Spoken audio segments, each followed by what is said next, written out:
खरबूजे पे छुरी गिरे या छुरी पर खरबूजा तो करता खरबूजा। बेशक कोई खातून जो है वो खुदा ले या बेशक कोई मर्द तलाक, तो रिजल्ट क्या हुआ? फैमिली डिस्टर्ब हो। कि जिन रिश्तों में लिहाज खत्म हो जाए वो रिश्ते आगे नहीं चल सकते। अस्सलाम वालेकुम नाजरीन, मैं हूँ आपकी होस्ट माहम फयाज। आप देख रहे हैं जेडी न्यूज़, दुनिया का पाकिस्तान, हम सब का पाकिस्तान।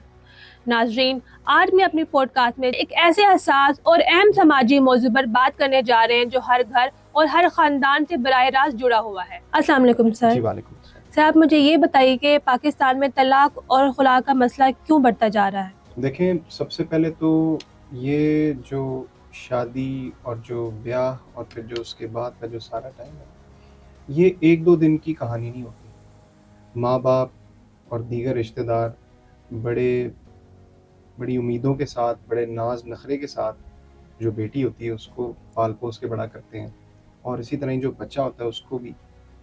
और उसके बाद फिर जाके जो एक लड़का और एक लड़की हैं वो शादी के बंधन में बंधते हैं।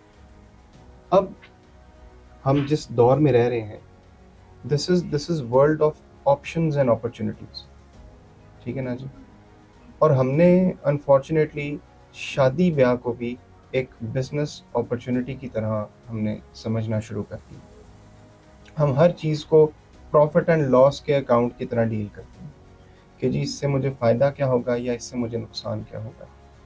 तो मैं समझता हूँ कि हमने शादी को भी उसी नज़रिए की नज़र कर दिया, और इस वजह से हम देखते हैं कि शादियाँ जो हैं वो बाज़ औक़ात फाइनेंशियल क्राइसिस की वजह से भी शादी डिस्टर्ब हो जाती है, बाज़ औक़ात वो फैमिली प्रेशर्स की वजह से भी हो जाती है। लेकिन जो करंट दौर चल रहा है उसके अंदर ये जो टिकटॉक कल्चर है और जो फेसबुक कल्चर है, जो सोशल मीडिया ने जिस तरह से अपनी रूट्स सिस्टम में अपना फैला दी हुई है, मैं समझता हूँ कि ये सारा उसी का एक अपना एक पेश खैमा नहीं कहना चाहिए, उसी का एक रिजल्ट है। ठीक।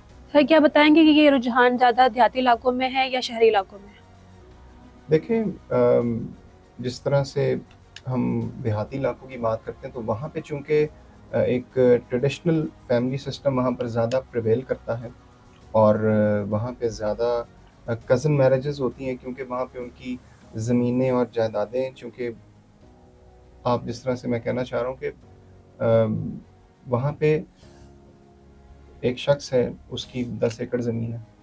अब वो उसकी कोशिश होगी कि वो अपने किसी रिश्तेदार में ही अपनी बेटी की शादी करे कि वो ज़मीन जो है वो ख़ानदान में ही रहे, और यही काम लड़के वालों का होता है।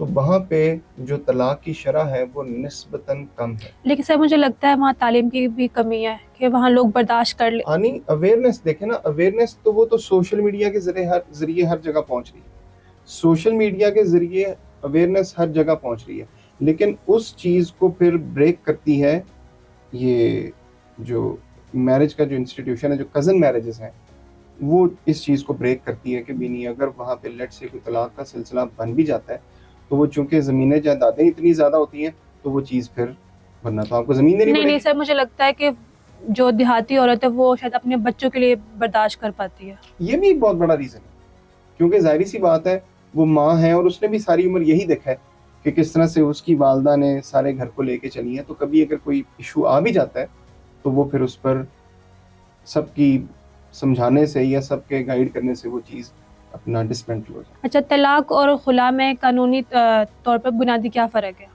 देखें, तलाक जो है वो मर्द देता है, जी। और जो खुला है वो औरत हासिल करती है। क्या इसका बच्चों पर असर पड़ता है? देखें, ये तो आपने बड़ी इंटरेस्टिंग बात कर दी है कि खरबूजे पे छुरी गिरे या छुरी पर खरबूजा गिरे तो कटता खरबूजा ही। डे एंड के ऊपर वो फैमिली का जो एक इंस्टीट्यूशन है वो ख़राब हो जाता है। बेशक कोई खातून जो है वो खुला ले या बेशक कोई मर्द तलाक ले, तो रिज़ल्ट क्या हुआ? फैमिली डिस्टर्ब हो गई। लड़के की भी बहरहाल कहीं ना कहीं शादी हो जाएगी, उस खातून की भी कहीं ना कहीं हो जाएगी। तो वो जो बच्चा है असल में वो कॉम्प्रोमाइज़ करता है। जिस दौर में उसके खेलने कूदने की उम्र होती है वो टाइम उसका अदालत कचहरी के चक्कर लगाने में गुजर जाता है। जिस टाइम पे उसकी तालीम का टाइम होता है वो टाइम सारा परेशानी की नज़र होता है।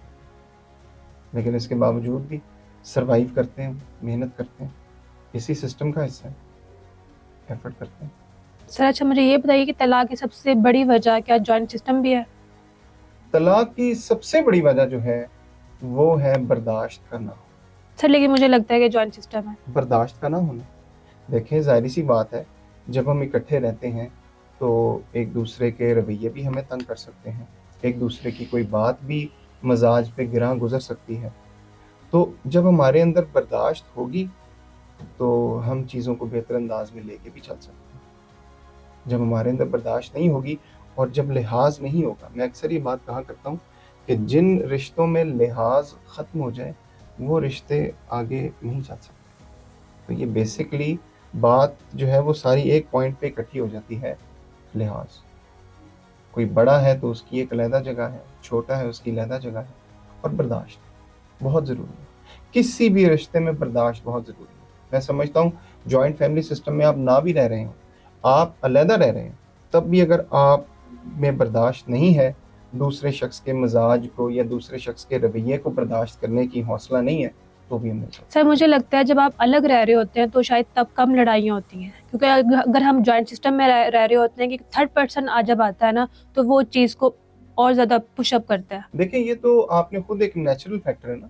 जी। एक बंदे को डील करना आसान है, 10 बंदों को डील करना मुश्किल है। और फिर जब वो 10 बंदे एक बंदे के कान भर रहे होते हैं तो फिर जाहिर सी बात है, फर्क तो पड़ता है। लेकिन वो जो एक शख्स है जिसका नाम खामिद है, जिसका टाइटल है खामिद, वो देख रहा होता है इस चीज़ को कि मेरी बीवी किस तरह से डील कर रही है और मेरे घर वाले किस तरह से चल रहे हैं। बाज़ औक़ात it is called as a tragedy of miscalculation. ये बेसिकली एक अब ट्रेजेडी मैं कहूँगा कि वो कहना कुछ चाहता है, बयान कुछ हो जाता है।